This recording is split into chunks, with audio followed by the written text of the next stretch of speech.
ជំរាបសួរបងម៉ែបងប្អូនទាំងអស់គ្នាសម្រាប់វីដេអូមួយនេះដែរគឺខ្ញុំបានចុះទៅកសិដ្ឋានមួយកន្លែងនៅក្នុងខេត្តកពតចឹងហើយក៏ឃើញពីសកម្មភាពបងប្អូនកសិករគាត់ចិញ្ចឹមគោបំពងយកសាច់ក៏សូមអនុញ្ញាតចុះចូលទៅមើលហើយក៏រៀនពីបទពិសោធន៍ខ្លះពីគាត់នឹងធ្វើការចែករំលែកទៅបងប្អូនអ្នកស្ដាប់ទាំងអស់គ្នាបាទហើយបងប្អូនឃើញស្រាប់ហើយនៅទីតាំងនេះគឺសិតសឹងតែគោពណ៌ក្រហមដូចគ្នាបងប្អូនដោយសារតែមួយផ្នែកគឺគាត់បានទិញយកពីជាកសិករនៅក្នុងតំបន់តែគោមានរាងស្ដើងហើយអត់ទាន់មានសាច់សម្រាប់ឲ្យអាចកាប់យក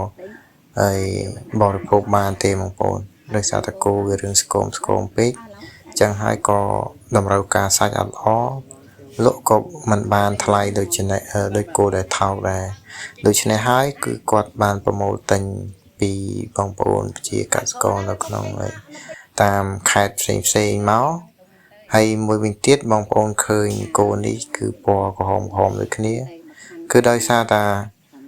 ផ្នែកធំក៏គាត់ទិញគោនាំចូលដូចជាប្រទេសថៃមកផងដែរបងប្អូនគឺគោដែលមានរាងស្ដើងពីប្រទេសផ្សេងហ្នឹងគឺគាត់ទិញយកមកបំពន់កាលណាដែលគោនឹងមានសាច់ច្រើនសាច់មើលទៅហាប់ណែនគាត់នឹងឲ្យលក់ទៅទីសត្វកិច្ចដើម្បីកាប់សាច់យកបំពេញតម្រូវការទីផ្សារផ្គត់ផ្គង់ការហូបចុកចឹងណាបងប្អូនបាទហើយកំណត់សម្គាល់ដែលខ្ញុំមើលឃើញនោះគឺកសិដ្ឋានគឺគាត់បានឲ្យប្រើប្រាស់ទាំងវត្ថុធាតុដើមដែលមានស្រាប់នៅ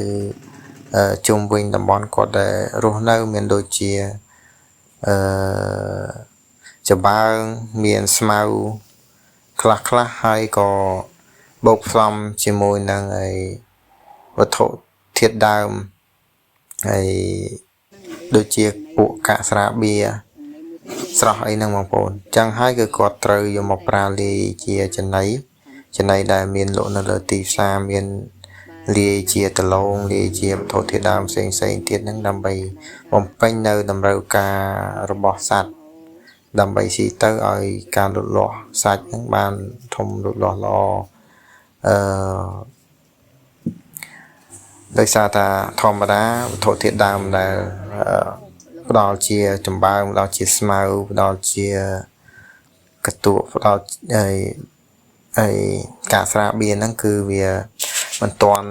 ត្រូវតាមតម្រូវការដែលយើងបំពងយកសាច់ឆាប់ធំបានណាបងប្អូនអញ្ចឹងហើយមានតែជំរើសល្អគឺគាត់បានទិញចំណី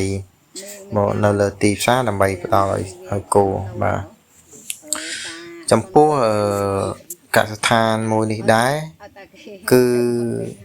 มันមានត្រឹមតែគោឯងបងប្អូនបាទបងប្អូនឃើញនេះកបីច្រើនដែរចឹងហើយសកម្មភាពកបីកំពុងស៊ីចម្បើងបាទចម្បើងទាំងអស់ហ្នឹងគឺគាត់ទិញច្រើនតោនណាបងប្អូនក្នុងមួយសប្តាហ៍នេះបាទតាមអីដែលខ្ញុំបានសួរគាត់ណាបងប្អូនបាទគាត់ស្តុកទុកដើម្បីតម្រូវឲ្យគោហើយនឹងក្បីរបស់គាត់ស៊ីបាទហើយងាកមកមើលក្បីនេះវិញបងប្អូនគឺពណ៌សតែពណ៌សនេះគឺនៅពេលដែលត្រូវជាមួយភក់ត្រូវជាមួយដីផុកណាបងប្អូនធម្មតាក្បីចូលចិត្តផុកបងប្អូនឃើញស្រាប់ហើយនេះក្បីពណ៌សតែ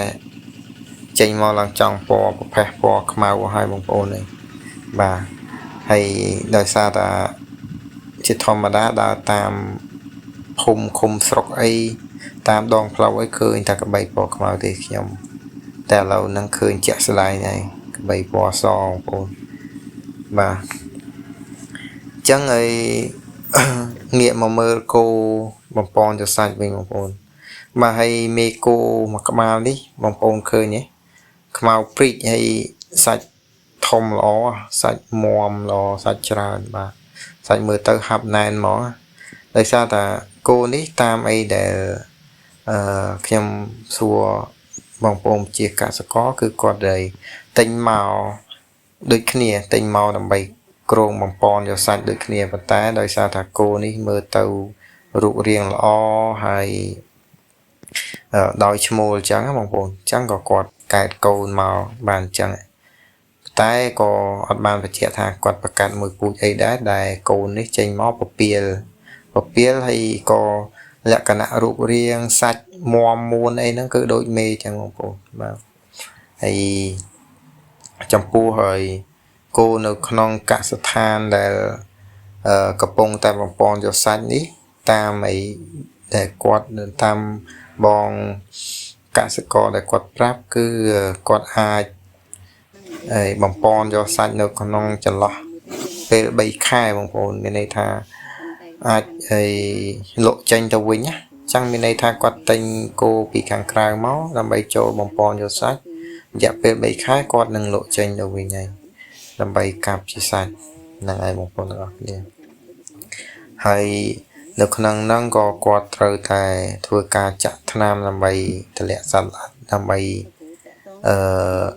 ព្យាបាលជំងឺផ្សេងមិនប្រកាសថាគោមកទាំងអស់ហ្នឹងសុទ្ធសឹងតែសុខភាពល្អមាំមួនអី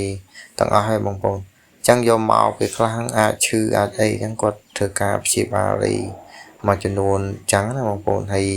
ក៏មានចាក់ជាថ្នាំទម្លាក់សត្វល្អិតដើម្បីធ្វើឲ្យគោនឹងឆាប់ធំមានន័យថាកាលណាយើងទម្លាក់សត្វល្អិតនៅលើគោទៅ